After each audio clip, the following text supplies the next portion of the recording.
What does the word bifurcation mean?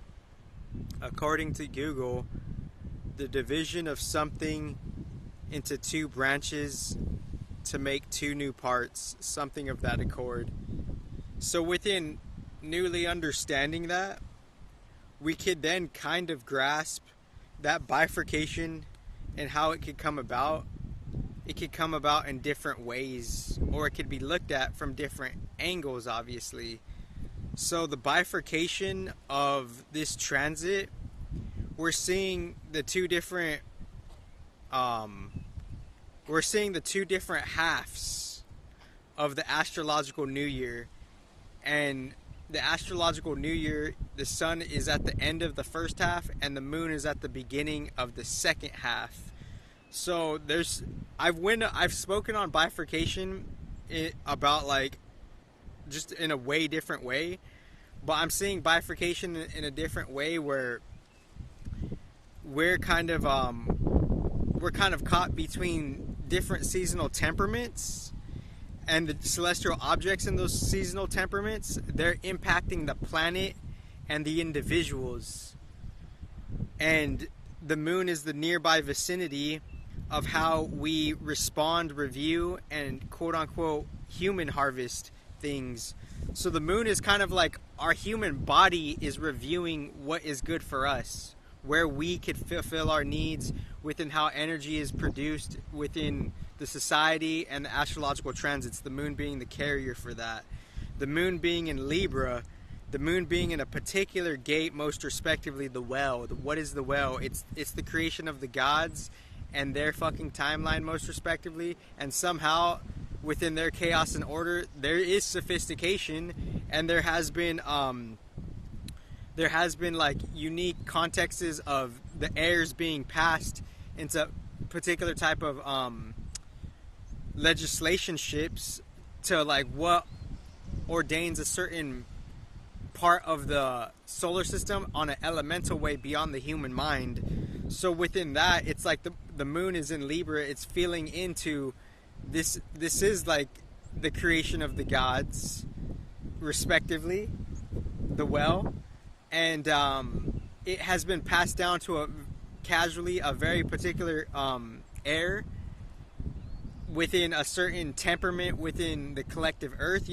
Venus rules Libra, Venus rules Taurus, the moon is in Libra, Venus is in Libra.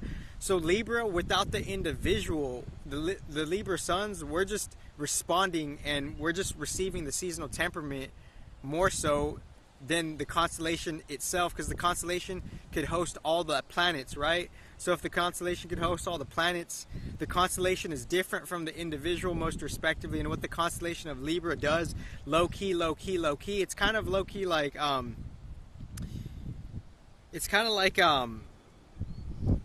low key, it's kind of dishing out, like it's kind of like circulating karma, because it's like we're working for daytime Venus, Saturn's exalted there, and within all of that stuff, it's low-key like it's giving us a reminder of like we reap what we sow, like on an esoteric level. Like this is what we get, this is like this is where we're at based on the previous lifetimes that we did and whatnot. So within those previous lifetimes, we're at where we're at, and then Sun in Virgo is we're starting with quote-unquote a something of a type of a nothing, right? So within a something of a type of a nothing, that's the Virgo season. We're starting the school year. We're going into a new casual education system, and we need our school supplies to be ready for the whole school year. And then right before the school year ends, then the beginning of summer, preludes, right? So the sun and the moon, they're kind of bifurcating the whole seasonal, they're splitting in half the astrological new year. So on one hand, we're seeing all the work that has been done from Aries to Virgo, Sun in Virgo, and we're starting over to make a new different type of Mercurian New Year, you know, Virgo being the Mercurian New Year for the education system. And then the second half of the astrological New Year is the Libra to the Pisces. So within that, we're getting ready. We're like kind of like anything could kind of go within how you feel. All the feelings could be there, low key. It could be kind of harsh because the moon in Libra is like it is like you reap what you sow type of shit, you know. And within all of that, and obviously there's more depth and explanation within, you know, the transits. Obviously, this is just kind of an intuitive, you know, catch on it, you know. And then moon conjuncting Venus and South Node in Libra, like all of the things that are reviewed, we're reviewing all that we were from the past of our relationship to daytime Venus, South Node in Libra. So daytime Venus it's just seeing like pretty much the starting of a whole new it's pretty much the starting of like how you're getting to know yourself, your intersexuality, daytime Venus, within the community.